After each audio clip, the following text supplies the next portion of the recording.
Indo British advanced pain clinic నొప్పి మాయం surgery దూరం ఫర్ అపాయింట్మెంట్స్ 9155515563.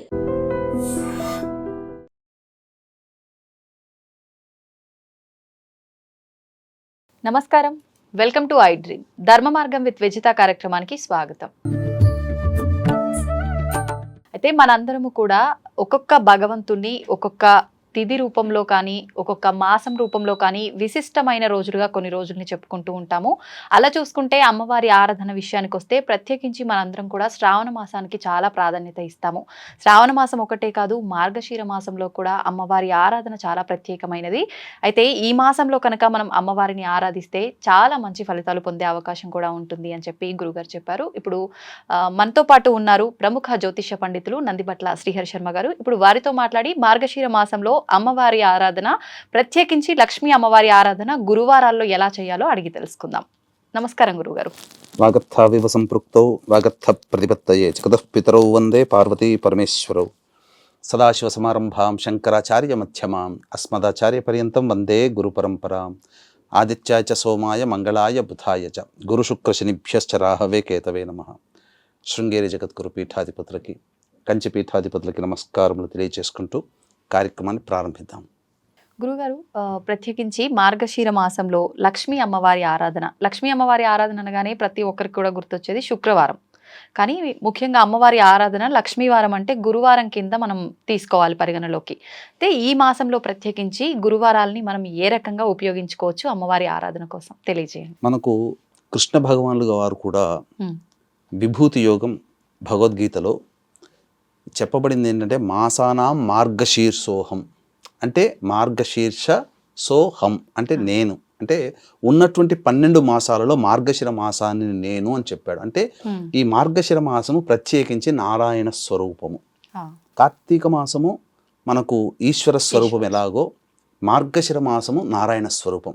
ఇటువంటి నారాయణ స్వరూపాన్ని దృష్టిలో పెట్టుకునే మనం గమనించుకున్నట్లయితే ఈ 12 నెలలు అంటే చైత్రం, వైశాఖం, జ్యేష్ఠం, ఆషాఢం, శ్రావణం, భాద్రపదం, ఆశ్వీజం, కార్తీక, మార్గశిరం, పుష్యం, మాఘం, ఫాల్గుణం, ఈ 12 మాసాలలో ఉన్నట్టుగానే కానీ ప్రత్యేకించి ఇంకొక మాసం కూడా ఉందమ్మా, అదే ధనుర్మాసం. అంటే సూర్య గమనాన్ని ఆధారం చేసుకుని, అంటే వృశ్చిక రాశిలో ఉన్నటువంటి రవి ఎప్పుడైతే ధనుసు రాశిలోకి ప్రవేశం చేస్తాడో అప్పుడు ధనుర్మాసం ప్రారంభమవుతుంది. సహజంగా ధనుర్మాసం అనేటువంటిది పౌర్ణమి తర్వాత పాడ్యమి నుంచి ప్రారంభమవుతుంది. కాబట్టి ఈ ధనుర్మాసం అంటే ప్రత్యేకించి మనం తెలుసుకోదగినటువంటిది ఏంటి? విష్ణు దేవత ఆరాధన. అట్లాగే మనకు ఈ శ్రావణ మాసం అన్నప్పుడు లక్ష్మీ ఆరాధనకి వైభవలక్ష్మీ వ్రతమని, వరలక్ష్మీ వ్రతమని, గౌరీ అయితే శ్రావణ మంగళవారాలని, అలాగే సోమవారాలు అయితే శ్రావణ సోమవారాలని ఈశ్వరుని, ఏ విధంగానైతే శ్రావణ మాసంలో వివిధ దేవతల్ని కొలుస్తామో ఈ మార్గశిర మాసంలో కూడా ఈశ్వరుని కొలిచే విధానం కూడా ఉంటుంది, నారాయణుని కొలిచే విధానం ఉంటుంది. అందున నారాయణుడిని లక్ష్మీనారాయణ స్వరూపంతో కొలుస్తాం. కాబట్టి లక్ష్మీదేవి గోదాదేవిగా జన్మించి శ్రీరంగునిలో ఏ విధంగా, శ్రీరంగస్వామిలో ఏ విధంగానైతే లీనమైపోయిందో అదే విధంగా ఈ యొక్క లక్ష్మీ వారములు అని అంటారు. అంటే మనకు సంబంధించి లక్ష్మీ వారములు అంటే వీక్షించేటువంటి ఐ డ్రీమ్ ప్రేక్షకులు చాలా మంది ఏమనుకుంటారంటే శుక్రవారంనే లక్ష్మీవారం అంటే, ఎందుకంటే శుక్రవారం లక్ష్మీప్రదం కాబట్టి. కానీ నవగ్రహాల్లో ధనకారకుడు ఎవరయ్యానంటే గురువు. అంటే గురువు దగ్గర ధనము, విద్య, కీర్తి ప్రతిష్టలు, పనులలో అనుకూలత, పేరు అన్నీ కూడాను ఉన్నాయి. కాబట్టి గురువారమే లక్ష్మీవారము. ఈ మార్గశిర మాసములో గురువారం నాడు లక్ష్మీదేవిని ఆరాధన చేయడం అనేటువంటిది ఆచార సాంప్రదాయంగా ఉంది. కాబట్టి అప్పటి నుంచి కూడా గురువారాన్ని లక్ష్మీవాసరం అని అంటారు. మరి ఇప్పుడు మనం లక్ష్మీ అమ్మవారి పూజలు చేయాలన్నప్పుడు అంటే నిత్యం ప్రతి వారంలో ఒక్కొక్క రోజు ఒక్కొక్క భగవంతునికి పెట్టుకొని ఉపవాసాలు ఉండేవాళ్ళు, పూజలు చేసేవాళ్ళు ఉంటారు కదా, అలాంటి వాళ్ళు శుక్రవారం కాకుండా గురువారమే చేయాలంటారా? ఈ మార్గశిర మాసంలో గురువారం నాడే లక్ష్మీ ఆరాధన చేయాలి. ఓకే. మనం శ్రావణ మాసంలో ఎలా అయితే లక్ష్మీదేవత ఆరాధన చేస్తామో ఈ యొక్క మార్గశిర మాసంలో కూడా లక్ష్మీ ఆరాధన చేసినటువంటి వ్యక్తికి సిరి సంపదలకి లోటు ఉండదు. ఇది సాక్షాత్తు లక్ష్మీదేవియే మనకు సెలవిచ్చింది. మరి ఇప్పుడు ఈ లక్ష్మీదేవి ఆరాధన చేయాలి అని అంటే ఎవరు చేయాలి అసలు? అంటే కొంతమంది వివాహం గురించి ఆలోచించి నేను ఈ పలానా చేస్తాను అని చెప్పి అనుకుంటుంటారు, లేదు అంటే నార్మల్గా పూజలు చేసే వాళ్ళు ఉంటారు. ప్రత్యేకించి ఎవరు చేస్తే బాగుంటుంది మార్గశిర మాసంలో? మార్గశిర మాసంలో లక్ష్మీ ఆరాధన ప్రతి స్త్రీ కూడా చేయవచ్చునమ్మా. దానికి వివాహమైనటువంటి మహిళలని, కన్యలని, అలాగే పూర్వ సువాసని స్త్రీలు అని అంటూ ఏమీ లేదమ్మా. అందరూ కూడా ఇది ఆచరించవచ్చు. ఎందుకంటే లక్ష్మీ ఆరాధన ఫలితం వల్ల కోల్పోయిన రాజ్యము, ఉద్యోగము, పదవి లభిస్తాయి, సిరి సంపదలు లభిస్తాయి. అన్నిటికంటే మించి ముఖ్యంగా ఉత్తర జన్మలలో మళ్ళీ గొప్పదైనటువంటి కుటుంబంలో జన్మించడానికి ఆస్కారం ఏర్పడుతుంది. అంటే రాబోయే జన్మకు కూడా మనం పుణ్యం సంపాదించుకున్న వాళ్ళం అవుతాం. కాబట్టి ఈ యొక్క విధి విధానాలు గనక ఈ మార్గశిర మాసంలో ఎవరైతే పాటిస్తారో వారికి ఈ లక్ష్మీ అనుగ్రహం చక్కగా కలుగుతుంది. ఎటువంటి విధి విధానాలు పాటించాలి?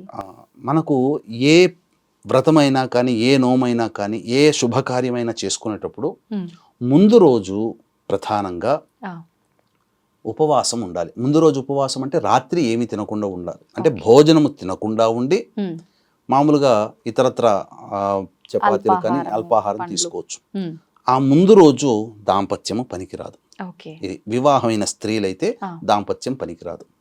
ఇక ఉదయాన్నే లేచి, అనగా సూర్యోదయం కంటే ముందే బ్రహ్మ ముహూర్త కాలంలో లేచి కాలకృత్యాదులు తీర్చుకొని చక్కగా ఇల్లంతా ఎలాగో మనం చక్కగా ఊడ్చి చేస్తాం. అంటే ఈ మధ్య చాలా మంది ఎలాంటి అపప్రత వచ్చిందంటే వివాహమైనటువంటి ఎవరైనా స్త్రీలు పొద్దున్నే లేచి స్నానం చేసి ఇల్లు ఊడవాలని చెప్తున్నారు. కానీ ఎక్కడ శాస్త్రంలో చెప్పబడలేదమ్మా. స్నానం చేయకపోతే, ఎందుకంటే స్త్రీకి దేహము ఒక ఇల్లు అయితే ఇల్లు కూడా ఇంకొక దేహం లాంటిదే. కాబట్టి చక్కగా పొద్దున్నే లేవగానే ఇల్లంతా కూడాను శుభ్రపరచుకొని తదనంతరం స్నాన కృత్యాదులు తీర్చుకొని తర్వాత ఒక బకెట్ మంచి నీళ్లలో పసుపు, కుంకుమ, గళ్ళ ఉప్పు ఇవి వేసి చక్కగా అందులో ఈ గంగా జలము కానీ, గోదావరి, కృష్ణా నీళ్ళు కానీ 2-3 చుక్కలు వేసి ఆ నీటితో ఇల్లంతా కూడా శుభ్రంగా బట్టతో తుడిచి, పూజా మందిరాన్ని బట్టతో తుడిచి చక్కగా అవకాశం ఉంటే నూతన వస్త్రములు లేదా పట్టు వస్త్రములు చక్కగా చేసుకొని, లేదా మామూలుగా నేను మంచి అయినా కానీ శుభ్రమైన వస్త్రములు ధరించి ఆ పూజా మందిరంలో ఆవు నేతితో దీపారాధన చేయాలి. మొదలుగా ఇల్లంతా శుభ్రం చేసి ఆ బట్టతోటే మళ్ళీ పూజను కూడా మనం తుడవచ్చు. సపరేట్ గా పెట్టుకుంటే మంచిది. ఒక పూజా మందిరం మాత్రము తుడుచుకోవడానికి ఒక సపరేట్ ఒక తెల్లటి గుడ్డనో ఏదైనా కానీ కాటన్ గుడ్డ పెట్టుకుంటే మంచిది. దాన్ని పూజా మందిరం వరకే పరిమితం చేయాలి తుడవడానికి, ఇంకా ఇతరత్రా వాడకూడదు. ఆ తదనంతరం చక్కగా ఒక పెద్ద పీట, చతురస్రముగా ఉన్నటువంటి పెద్ద పీట తీసుకోవాలమ్మా. తీసుకొని చక్కగా దాని మీదంతా కూడా పసుపు రాసి, తడిపిన పసుపునంతగా రాసి 8 దిక్కులలో అలంకరణ చేయాలి, బొట్టు పెట్టాలి.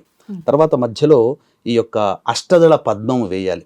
వేసి మళ్ళీ ఈ విధంగా 2 రేఖలు, మళ్ళీ 2 రేఖలు, మళ్ళీ 2 రేఖలు, ఇలా ఆ రౌండ్ అయిన అష్టదళ పద్మానికి ఆనుకొని దాన్ని మళ్ళీ ఆ రేఖల మధ్యలో ఏదైనా పద్మం లాంటిది వేసి అప్పుడు దాని మీద ఒక ఎర్రటి గుడ్డ కానీ లేకపోతే పసుపు రంగు కలర్ గుడ్డ కానీ పరిచి అప్పుడు దాని మీద లక్ష్మీనారాయణుడితో కూడుకున్నటువంటి చిత్రపటం పెట్టుకోవాలి. ఒక్క లక్ష్మీ అమ్మవారిని పెట్టకూడదు.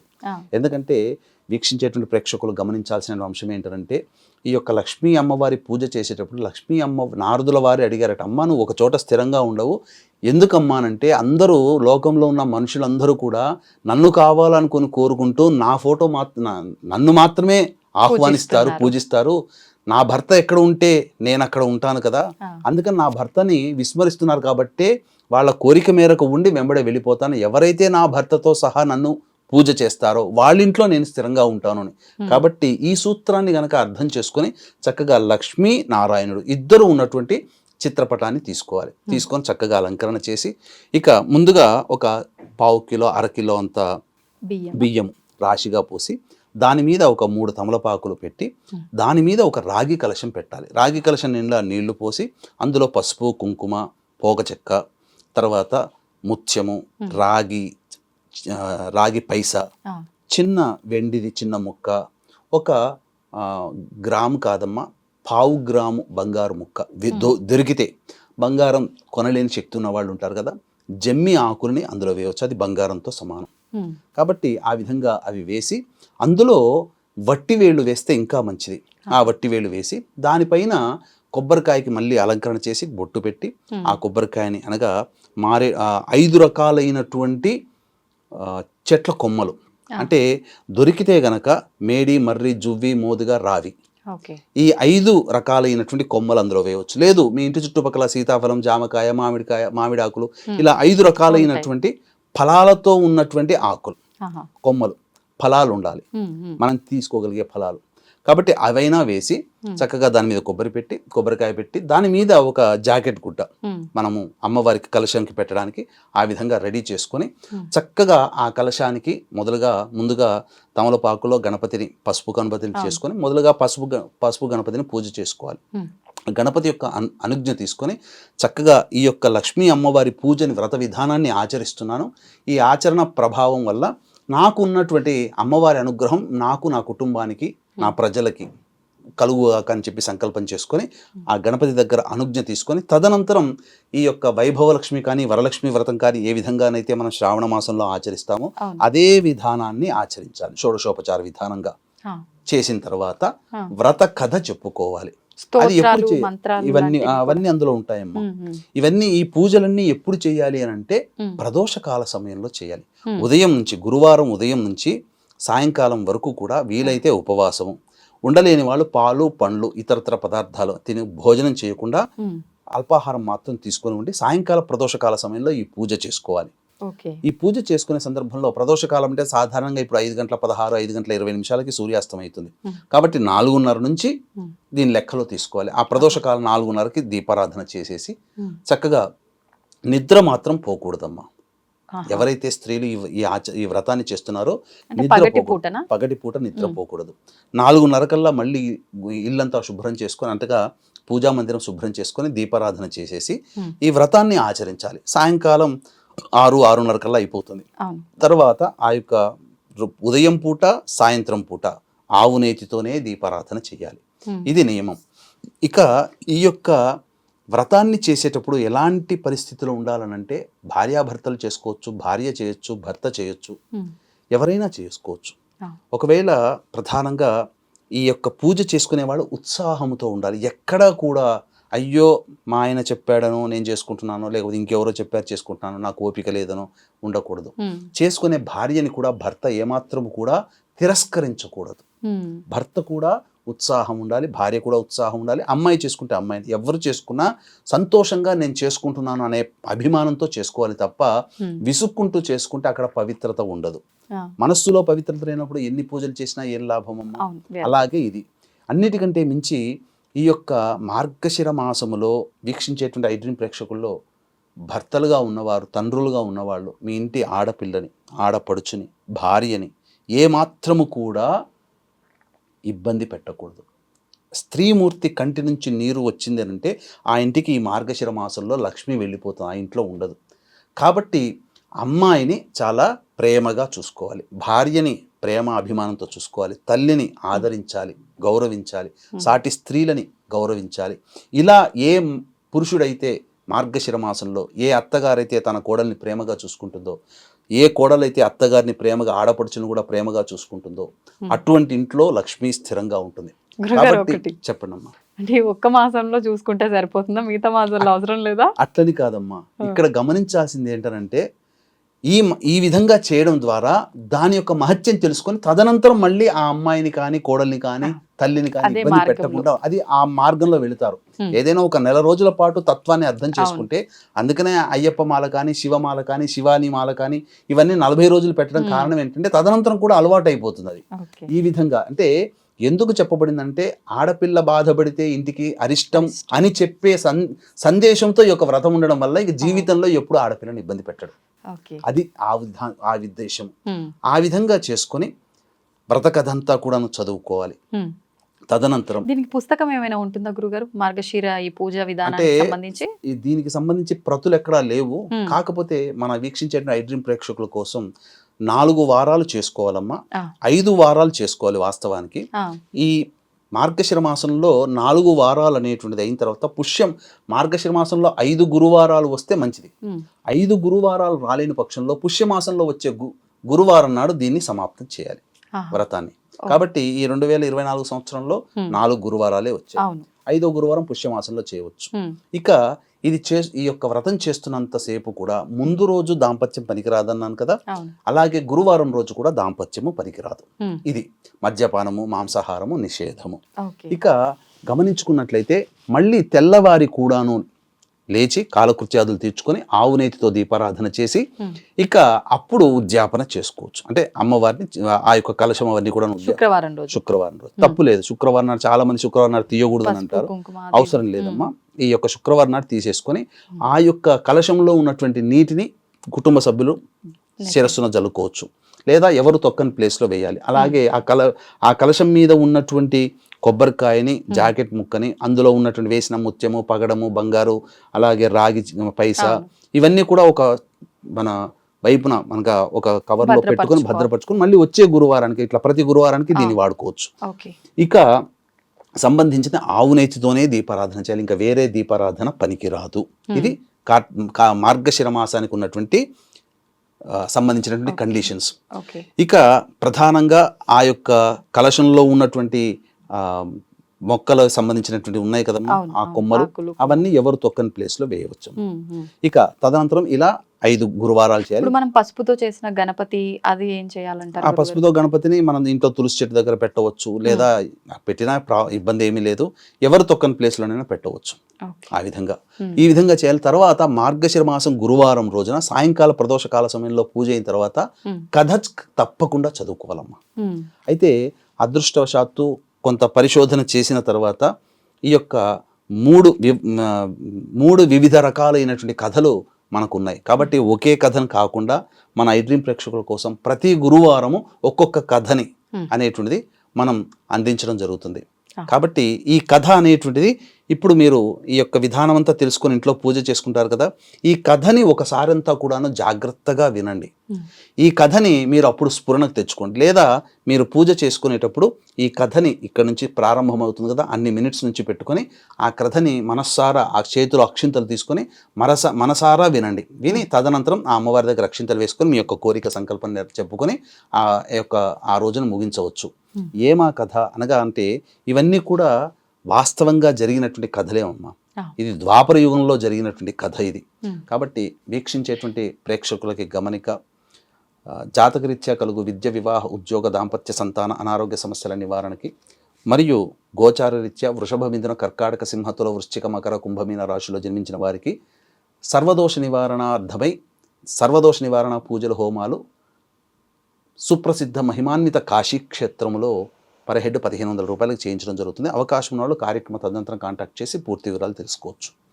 ఇక మనం కథల్లోకి వెళ్ళినట్లయితేనేమో పూర్వము ద్వాపర యుగంలో జరిగినటువంటిది. ఈ ద్వాపర యుగంలో సౌరాష్ట్ర దేశాన్ని అనగా ఇప్పుడు ఉన్నటువంటి గుజరాత్, సౌరాష్ట్ర దేశాన్ని శతుశ్రువ అనేటువంటి భద్రశ్రవ అనేటువంటి మహారాజు, అతని భార్య శరత్ చంద్రిక, ఈ ఇద్దరు కూడాను చక్కటి పుణ్యాత్ములు, పతివ్రత లక్షణం కలిగినటువంటి అమ్మాయి, 7 కుమార్తెలు, 1 కుమార్తె. ఆ కుమార్తె పేరు శ్యామబాల. ఈ యొక్క సంసారం అంతా హ్యాపీగా అనగా సంతోషంగా జరుగుతున్నటువంటి సందర్భంలో ఇక మహాలక్ష్మి అమ్మవారికి ఆ యొక్క శేష పవనంపై ఉన్నటువంటి ఆ విష్ణుమూర్తి, ఆ యొక్క లక్ష్మీ అమ్మవారు ఒకసారి వాదోపవాదం సంవాదంలో భాగంగా అమ్మవారు ఏమడుగుతుందంటే, మార్గశిర మాసం అంటే మీకు చాలా ఇష్టం కదండి, ఈ మార్గశిర మాసంలో ఎలా ఉంటుంది భూలోకంలో, ఎవరు నన్ను ఆరాధిస్తున్నారు, ఎందుకంటే మార్గశిర మాసం నన్ను ఆరాధించాలని చెప్పి నియమం ఉంది కదా, కాబట్టి ఏ ఇంట్లో నన్ను ఎక్కువగా ఆరాధిస్తున్నారో ఒకసారంతా కూడా పరిశీలింప చేసుకొని వస్తానని చెప్పి భర్త అనుమతి తీసుకొని భూలోకానికి వచ్చింది. అన్ని ప్రదేశాలు తిరుగుతూ సౌరాష్ట్ర దేశంలో ఆ యొక్క రాజ్యానికి వెళ్ళగానే అప్పుడు ఏమనుకుంటుందనంటే, ఏ ఇంట్లోనైనా కానీ లక్ష్మీ పూజ అనేటువంటిది చేసుకుంటే ఆ ఇంట్లో ఉన్నటువంటి వ్యక్తులే గొప్పవాళ్ళు అవుతారు, కానీ ఆ దేశాన్ని పరిపాలించే రాజు గనక చేస్తే ఆ దేశమంతా సుభిక్షంగా ఉంటుంది కదా, అసలు రాజు దగ్గరికి వెళదామని చెప్పి ఆ యొక్క రాజు సింహద్వారం దగ్గరికి వెళ్ళి తన యొక్క చర్నాకోలుతో శబ్దం చేసింది. అంతటా అక్కడ ఉన్నటువంటి దాసి వచ్చింది.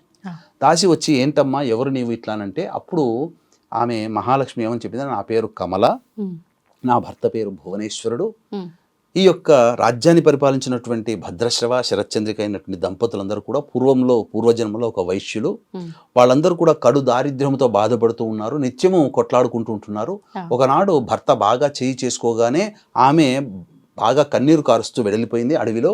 అప్పుడు ఆమె మీద నేను జాలి కలిగినటువంటి ఒక స్త్రీమూర్తి వేషంలో ఉండి ఆ అమ్మాయిని పరిశీలించడం జరిగింది. ఈ విధమైనటువంటి కష్టాలన్నీ చెప్పుకున్నటువంటి కారణం చేత ఆ రోజు మార్గశిర మాసం గురువారం అయింది.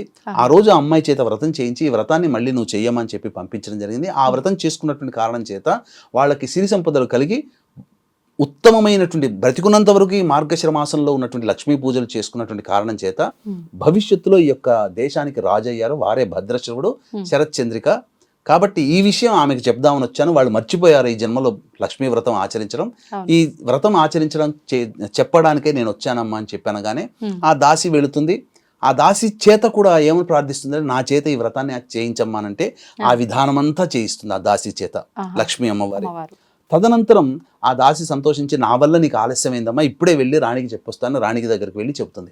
రాణి దగ్గరికి వెళ్ళి చెప్పగానే అపహాస్యం చేస్తుంది. ఎందుకనంటే గత జన్మ చెప్పడానికి వచ్చిందా, ఎవరు ఈ జన్మే గుర్తుండట్లేదు, నిన్నేం జరిగిందో గుర్తుండదు, అటువంటిది గత జన్మ జరిగింది చెప్పడానికి వచ్చిందంటే ఆమె మోసగత్తి అయి ఉంటుందని చెప్పి లోపల పిలిపించుకున్న తర్వాత ఆమెని అపహాస్యం ఆడి ఆమెని వెళ్ళగొట్టింది. వెళ్ళగొట్టేసేసరికి అంతటా బాధపడుతూ నన్నే వెళ్ళగొడతావా, నన్ను వెళ్ళగొట్టినందుకు నేనే నీ నుంచి దూరం అయిపోతాను అని చెప్పింది. నీ శపథాలు నీ శాపాలు నాకేం తగలవులే, నేను ఆనందంగా ఉన్నాను, నాకేం అవసరం లేదు నీ యొక్క ఆశీర్వచనం అని చెప్పి అవమానించి పంపిస్తుంది. ఆ విధంగా సాక్షాత్తు అమ్మవారి అంటే అమ్మవారి లక్ష్మీ రూపం కాదు కదా, ముదుసలి రూపంలో వచ్చింది. కాబట్టి ఆ విధంగా ఇంట్లోంచి వెళ్ళిపోతున్నప్పుడు కోట దగ్గరికి రాగానే ఆమె కుమార్తె అయినటువంటి శ్యామబాల కనబడింది. ఏంటమ్మా బాధపడుతూ వస్తున్నావు అంటే ఇలా పలానా అని చెప్పి వృత్తాంతం అని చెప్పగానే మా అమ్మగారు తెలియక అని ఉంటుంది. ఆ వ్రతం ఏదో నేను చేస్తానమ్మా, నా చేత చేయించండి అని చెప్పగానే ఆ అమ్మాయిని కూర్చోబెట్టుకొని చక్కగా మళ్ళీ చేయించింది. చేయించినటువంటి కారణం చేత ఆ శ్యామబాలకి పొరుగు ఉన్నటువంటి రాజు కొడుకు మాలాధర్, ఆ మాలాధర్ అనే వ్యక్తి వివాహం చేసుకోవడం. తదనంతరం ఈ లక్ష్మీ అమ్మవారు బాధపడుతూ పోయింది కదమ్మా. అంతటా వాళ్ళ లక్ష్మి అంటే కళ సంపద అన్నీ కూడా అన్నీ వెళ్ళిపోయాయి. వాళ్ళేమో పూర్తిగా ధనహీనులైపోయారు. రాజ్యం పోయింది. అసలు డబ్బుకి చాలా కటకటలాడిపోతున్నారు. ఇక్కడ అమ్మాయి వ్రతం చేసినటువంటి కారణం చేత ఆ ఇంట్లోకి వివాహమై వెళ్ళిన తర్వాత ఆ ఇంట్లో ఆ రాజు దేశమంతా కూడాను బాగా విస్తరించింది, చక్రవర్తి అయిపోయాడు అనమాట. ఇక తదనంతరం చాలా బాధపడుతూ ఉన్నప్పుడు ఒకనాడు ఈ శరత్చంద్రిక ఏమన్నదంటే మన అమ్మాయి వాళ్ళు చక్కగా పొరుగున్నటువంటి రాజ్యంని పరిపాలిస్తున్నారు కదా, వాళ్ళ దగ్గరికి వెళ్ళి ఏదైనా సహాయం అడుగుదామని చెప్పానంటే అలాగే ఆయన వెళతాడు. భర్త వెళ్ళి ఆ భద్రశ్రవుడు అనేటువంటి వ్యక్తి వెళ్ళి ఆ వెళుతున్నటువంటి కారణంలో ఒక బావి దగ్గర శోషపడి తప్పిపోయి కింద పడిపోతాడు. అతను స్పృహ తప్పి పడిపోతాడు. అంతటా ఆ బావి దగ్గరికి నీళ్లు తీసుకోవడానికి వచ్చినటువంటి ఈ శ్యామబాల పరిచారికలు ఉంటారు కదా, దాసీలు, వాళ్ళు నీళ్లు తీసుకోవడానికి వచ్చినప్పుడు ఆ మనిషిని చూస్తేనేమో బికారిలా ఉన్నాడు, కానీ రూపం చూస్తేనేమో క్షత్రియుడిలా ఉన్నాడు, రాజులా ఉన్నాడు. ఏంటో ఎవరో కనుక్కోనంటే పలానా మా అమ్మాయి ఈ దేశానికి రాణి, నేను పలానా పక్కన ఊరినటువంటి రాజుని, నాకు అన్ని కోల్పోయానని చెప్పి ఆ విధంగా చెప్తాడు. అతి కష్టం మీద చెప్తాడు. ఈ వృత్తాంతం అంతా కూతురు శ్యామబాలకు చెప్పడం కానీ అయ్యో మా నాన్న ఇంత దీన పరిస్థితిలో ఉన్నాడా అని చెప్పి అతనికి వెంబడే ఒక చక్కటిగా కట్టుకోవడానికి వస్త్రములు అవన్నీ ఇచ్చి తర్వాత రథం ఇచ్చి ఇంటికి పిలిపించుకుని వచ్చిన తర్వాత చాలా చక్కగా భోజనం పెట్టి అన్ని వసతులు చేసి బిందె నిండా ఒక బంగారు నాణ్యములు ఇచ్చి అమ్మగారికి ఇవ్వమని చెప్పి పంపిస్తుంది. ఈ విధంగా లక్ష్మీ అనుగ్రహం లేదు కదా ఈమెకి. ఇంటికి వెళ్ళి ఆ బిందె దగ్గరికి పోగానే బిందె తీసి చూస్తే అన్ని బొగ్గులు, అంటే బొగ్గురాళ్ళు ఉన్నాయి. ఇప్పటికీ కూడా మన అమ్మాయికి మన మీద కనికరం లేదు ఇట్లా అని చెప్పి బాధపడుతున్నది. అంతటా తర్వాత ఇంటికి వెళ్ళిన తర్వాత మళ్ళీ నాన్న నుంచి ఎటువంటి కబురు రాలేదు అని చెప్పి ఒక మార్గశిర మాసంలో ఆ అమ్మాయి 3వ గురువారం రోజున పుట్టింటికి వెళుతుంది. అంతటా తాను వ్రతం చేసుకుంటూ శ్యామబాల తన అమ్మగారిని కూడా పక్కన కూర్చోబెట్టుకుని వ్రతం చేయించింది అమ్మ వాళ్ళ ఇంట్లో. ఈ వ్రతం చేసినటువంటి కారణం చేత కోల్పోయిన సంపదంతా తిరిగి వచ్చింది. ఈ విధంగా వ్రతాన్ని ఆచరించడం వల్ల ఆ కుటుంబంలో సిరి సంపదలకి, ఆనందానికి, చక్కటి దాంపత్యానికి కొదవ ఉండదు అనేటువంటి యొక్క వృత్తాంతమే కథ. కాబట్టి వీక్షించేటువంటి ప్రేక్షకులు ఈ కథ వృత్తాంతాన్ని అంతా కూడాను చక్కగా విని ఆచరించి ఈ యొక్క మార్గశిర వ్రతాన్ని ఆచరించండి. మళ్ళీ వచ్చే గురువారం నాడు మరి ఒక కథ, ఈ మార్గశిర మాసంలో జరిగినటువంటి మరి ఒక కథ, మళ్ళీ ఆపై వచ్చే మార్గశిర గురువారం నాడు ఇంకొక కథ. ఈ విధంగా చేయాలి. 4 గురువారాలు ఖచ్చితంగా చేయాలమ్మా. 5వ గురువారం ఇప్పుడు లేదు, ఈ సంవత్సరం లేదు కాబట్టి పుష్యమాసంలో వచ్చే మొదటి గురువారం నాడు 5వ గురువారంగా భావిస్తూ ఆ విధంగా చేసి వ్రత ఉద్యాపన అప్పుడు చేయాలి.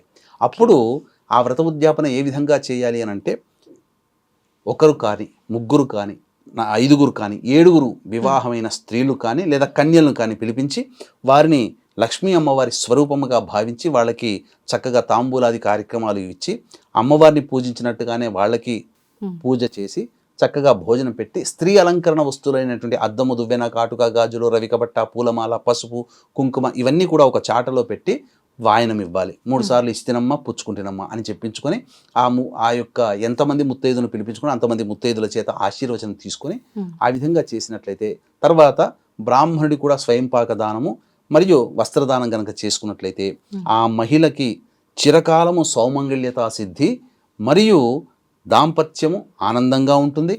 ఇంకొక విశేషం ఏంటంటే కోల్పోయిన సంపద కానీ ఇవన్నీ ఉంటాయి కదా, అవన్నీ తిరిగి వస్తాయి.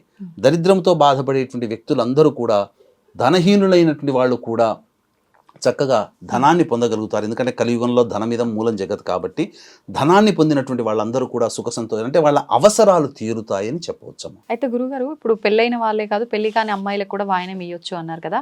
ఇప్పుడు ఇంట్లో తల్లి పూజ చేస్తుందంటే వాళ్ళ పిల్లలు ఇద్దరు ముగ్గురు ఆడపిల్లలు ఉన్న వాళ్ళు కూడా ఉంటారు, వాళ్ళకి ఇచ్చిన పర్వాలేదు అంటే ఒకే ఇంట్లో వాళ్ళు కదా, ఒకే ఇంట్లో వాళ్ళకి ఇచ్చుకుంటే ఆ వ్రత ఫలితం దక్కదు. ఎందుకంటే రక్త సంబంధీకులు కదమ్మా. అంటే ఉన్నటువంటి పొరుగున్నటువంటి వాళ్ళకి కానీ మొదలు తల్లికి ఇచ్చుకోవచ్చు, తప్పులేదు. అంటే ఒక్కరికి ఇచ్చుకుంటే తప్పులేగా, మొత్తం కుటుంబ సభ్యులందరికీ ఇచ్చుకొని ఇంకా అంటే ఏ ఇంట్లో అంటే వాళ్ళ సొమ్ము ఒకవేళ వివాహమై బయటికి వెళ్ళిన ఆడపిల్లలైతే ఇచ్చుకోవచ్చు అమ్మా. దానికి ఆ విధంగా చేయడానికి ఇబ్బంది లేదు.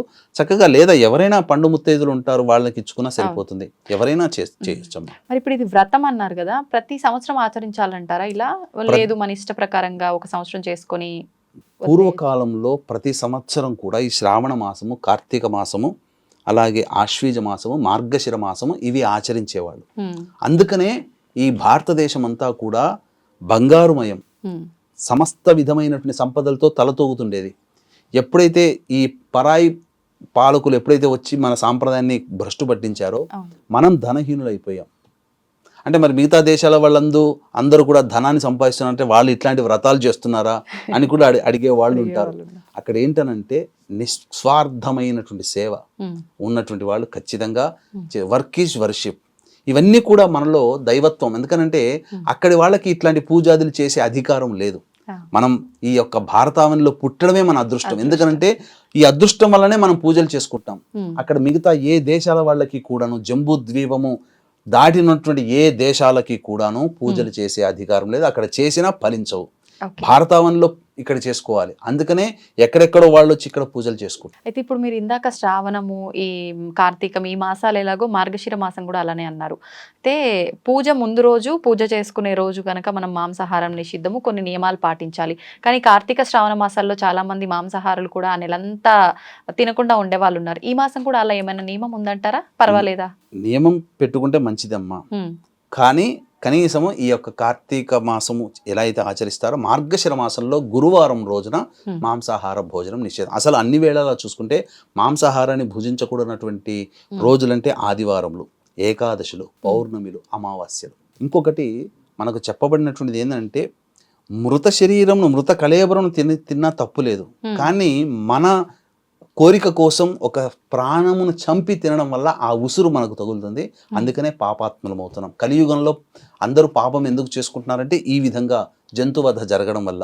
అయితే గురుగారు, ఈ వ్రతం మార్గశిర మాసంలో ఎన్ని గురువారాలు వస్తాయో? 4 అయితే 4, 5 అయితే 5, లేదంటే మరుసటి పుష్యమాసంలో ఇంకొక వారం, ఖచ్చితంగా 5 వారాలు చేయాల్సిందే అన్నారు. మరి ఒకవేళ ఆడవారికి వీలు పడని ఆ 4 రోజులు 5 రోజుల్లో గురువారం కనుక కలిసి వస్తే మనం ఒక వారం ఖచ్చితంగా మిస్ చేస్తాం కదా, మరి దాని పరిస్థితి ఏంటి? ఇక్కడ గమనించాల్సింది అంటే మనకు ఆ యొక్క వ్రత విధానంలో చెప్పబడింది ఏంటంటే ఒక కండిషన్ కూడా చెప్పబడి ఉంది. ఏంటనంటే ఈ యొక్క ఏదైనా ఇబ్బంది వచ్చినట్లయితే కన్న కూతురుతోనైనా చేయించడం, లేదా భర్తతోనైనా చేయించడం, లేదు ఇంకా ఎవ్వరూ అవైలబుల్లో లేరండి అంటే బ్రాహ్మణుని పిలిపించనే చేయమన్నారు. కానీ నియమాన్ని మాత్రం ఉల్లంఘించకూడదు అని చెప్పబడింది. కాబట్టి ఎవరైనా ఇంటి కుటుంబ సభ్యులు చేయవచ్చు ఇది పూజ. కానీ ఆ పూజ మార్గశిర మాసంలో ఆపకూడదు. అంటే మన ఇంట్లో వాళ్ళతోనే చేయించాలా? మన ఇంట్లో స్నేహితులతోనైనా కానీ చేయించవచ్చు, మన పేరున కానీ పెట్టుకొని చేయించవచ్చు. కానీ మార్గశిర గురువారాలు మాత్రం ఆపకూడదు. ఎందుకంటే ఖచ్చితంగా కండిషన్లో రాయబడింది, ఏదైనా ఇబ్బందులు వచ్చినా, స్త్రీలకు ఏదైనా ఇబ్బందులు వచ్చినా ఇంట్లో ఎవరితోనైనా కానీ చేయించాలి. కానీ వ్రత ఉల్లంఘన నియమం ఇట్లా ఒక రోజు, ఒక వారం బ్రేక్ చేయకూడదని చెప్పబడిందమ్మా. కాబట్టి సాధారణంగా ఈ విధంగా చేయవచ్చు. సంతోషం గురుగారు, చాలా మంచి విషయాలు తెలియజేశారు. ధన్యవాదాలు. సర్వం శ్రీ ఉమామహేశ్వర పరబ్రహ్మార్పణమస్తు.